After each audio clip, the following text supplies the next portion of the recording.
Today, we'll talk the High Limit debut, Justin Sanders, World of Outlaws hate, and more. Let's go.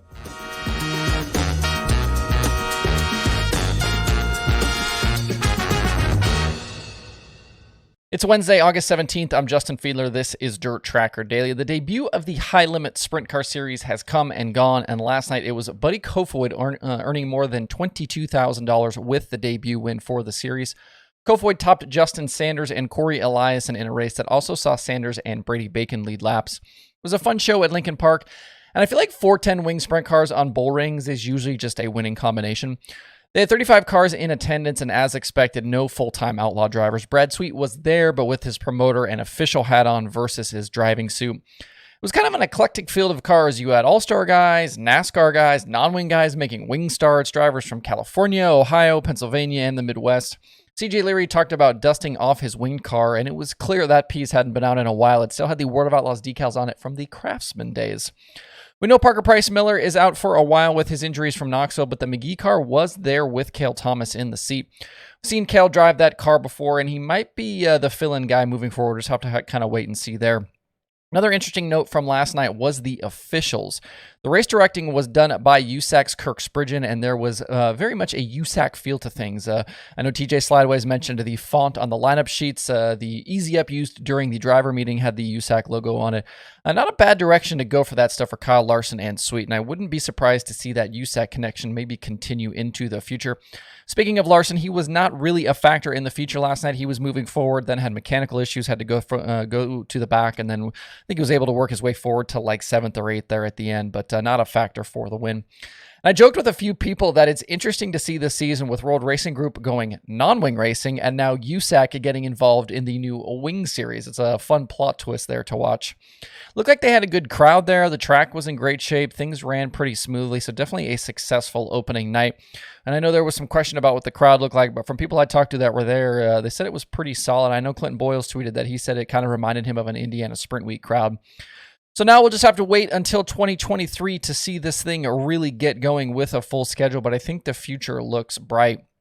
And speaking of someone from last night, Justin Sanders, before we move on, I want to bring him up and his foray into the Midwest that he's been on here this last couple of weeks. On my Monday show wrapping Knoxville, Mark was in the YouTube comments bringing up the fact that I didn't mention Sanders enough following his week at the Nationals. Obviously, he was a rookie, made the A-main in his first start. And then last night, Joseph Terrell, sorry, Joseph, I butchered your last name, on Twitter, he chases races out on the West Coast. He tweeted that he felt like the 410 world didn't take Sanders seriously until recently. He said the narrative was that all Sanders did was stack up 360 wins. And I pushed back on that on him because I don't think that's accurate. Sanders is a guy who's obviously won a lot in the 360, but he's won in 410 competition also. He's got multiple NARC victories, and he's run well against the Outlaws. Since 2017, he's got 6 top 10s between Silver Dollar and Placerville when the Outlaws come through. And during the Gold Cup weekend in 2017, he led laps before eventually finishing second to Shane Stewart. You don't lead laps and run up front against the Outlaws and not get respect. I think that's a little bit of a silly thing. And I think if you pay any regular attention to sprint cars in this country, you know about Justin Sanders, even if he does run sprint cars after dark out in California mostly.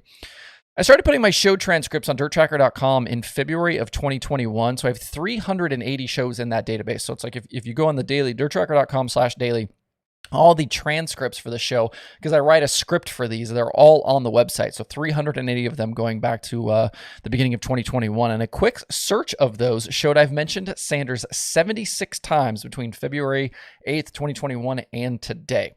So Sanders is a guy we've talked about, obviously, plenty of times on this show. The deal for Sanders to come east and race with the Swindell Speed Lab team didn't come together until later in July, and it's paid dividends. The team struggled a bit during the 360 Nationals. They didn't make the feature at the Capitani Classic, but they earned enough points on their Knoxville Nationals prelim night last week to earn a start in the Saturday main event, like I mentioned. And that made Sanders one of 3 Nationals rookies in the feature. He joined Buddy Kofoid and J.J. Hickle. Remember, Kofoid was the Rookie of the Year. Mechanical issues forced the 39 out early, but it was still a very strong showing. And then last night, to lead laps and eventually finish second, that's a successful race against that field of drivers.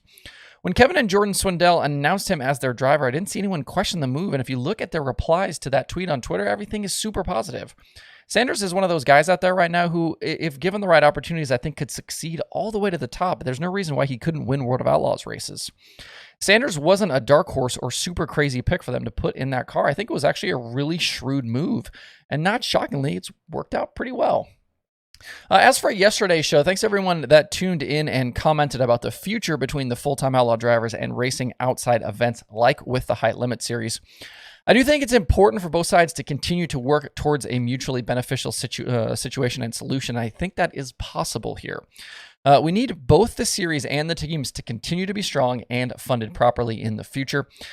In all the comments, though, it's pretty wild how negatively some of you view the World of Outlaws as a series and World Racing Group as a company. I saw words like greed, stale, survive, folks mentioning they won't attend their races, and all kinds of other negative stuff. I'd be curious to know where this all this disdain comes from. Like it or not, the World of Outlaws as a series is the biggest thing going in dirt racing. And I know this is where you're going to be like, but what about all the late model stuff?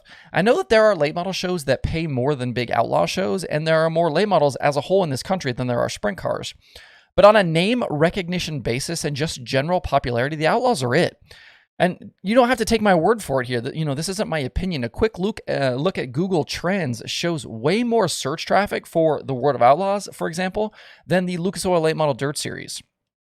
For World Racing Group as a company, the rise of the streaming has certainly made that organization probably as healthy as it's ever been, which is fantastic, because this comes on the heels of periods in the early 2000s into the 2010s where things were very touch and go for that company.